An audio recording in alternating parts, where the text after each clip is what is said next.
Je ne suis pas en vacances, je ne suis pas à la campagne. La chambre habituelle où j'enregistre ces paroles est occupée maintenant par mes petits-enfants qui sont venus en visite. Alors on m'a renvoyé dehors sur la terrasse. Euh, Commençons habituellement, comme toujours. Shir Hamalot, Shir Lamalot, Esveina Elohim, Yovi Ezra, Mimadeno, Ishmael Boetz. Ali, Tina Midreg, Lachalem Shumrach, Nil, Yan Belishon Shem Israel.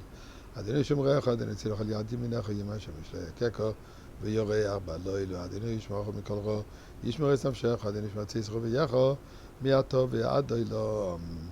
Donne de la tzedaka. D'ailleurs, aujourd'hui, on devrait même donner plus de tzedaka que d'habitude, puisque c'est un jour de jeûne, et comme il y a marqué, jour de jeûne, on essaie de racheter, de donner en tzedaka la valeur des repas que normalement on aurait mangé, pour souligner le fait que le jeûne n'est pas pour sauver de l'argent, de la nourriture ou pour faire une diète. C'est un jour de réflexion. C'est quoi la réflexion? Qu'est-ce que nous sommes en train de réfléchir? Eh bien, normalement, le jeûne aurait été hier, puisqu'aujourd'hui nous sommes déjà Chai, le 18e jour du mois de Tammuz. Et en fait, le jeûne est dédié pour le 17e jour. Mais étant donné qu'hier, c'était Shabbat, alors Shabbat précède le jeûne et repousse le jeûne pour le lendemain. Mais ce qui était intéressant, le 17 représente Tov, 18 Chai. Comment est-ce que Tov et Chai correspondent avec le sens de ce jeûne? Parce que qu'est-ce qui est arrivé durant cette journée?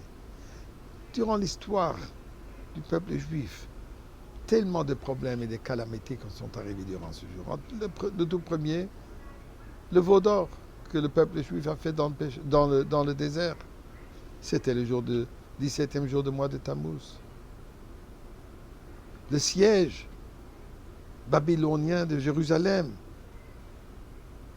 Ce jour. C'était le jour où ils ont arrêté d'amener les offrandes au Beth Amikdash. Il n'y avait plus d'animaux.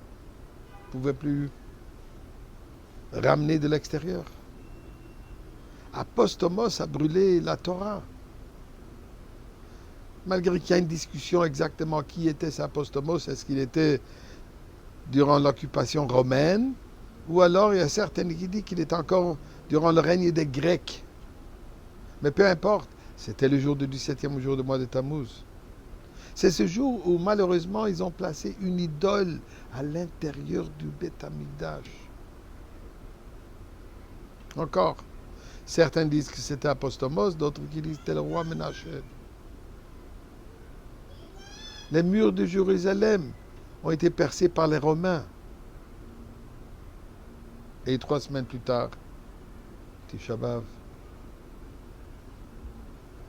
Le Yerushalmi, le Talmud de Jérusalem soutient. C'est aussi la date à laquelle les Babyloniens ont percé les murs de Jérusalem en route pour détruire le premier temple, pas seulement le deuxième, mais le premier aussi.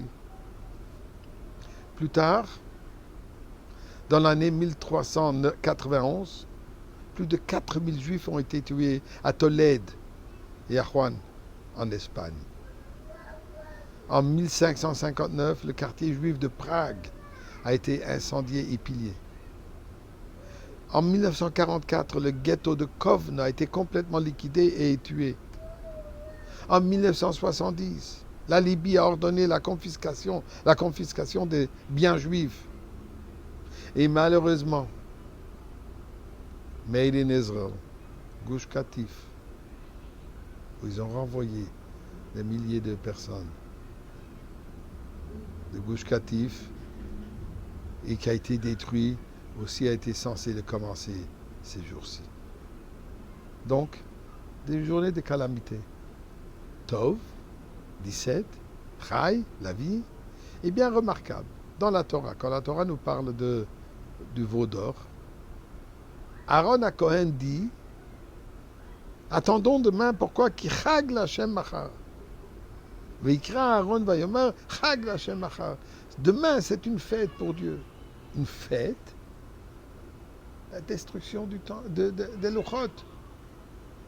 Qu'est-ce que c'est comme fête? Mais voilà l'explication.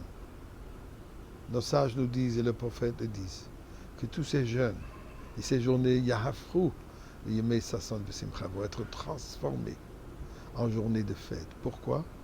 Puisque le moment où Mashiach arrive, les moments les plus douloureux deviendront les moments les plus joyeux. Il n'y a rien de plus grande joie que quand ça vient par l'amertume. Yitrona or metoch hachosher.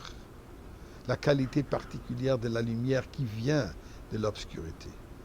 Et bien pour cela, c'est Tov. Et nous espérons que nous voyons déjà le Tov. Que nous voyons déjà, pas seulement comme aujourd'hui que c'est un jeune qui a été repoussé, mais qui est complètement transformé dans la joie, dans la simcha. Et là-dessus, vous savez quoi? On se souhaite Gut Yom Tov, bonne fête, puisque c'est cette foi qui va faire en tel que ça devienne aujourd'hui le Yom Tov.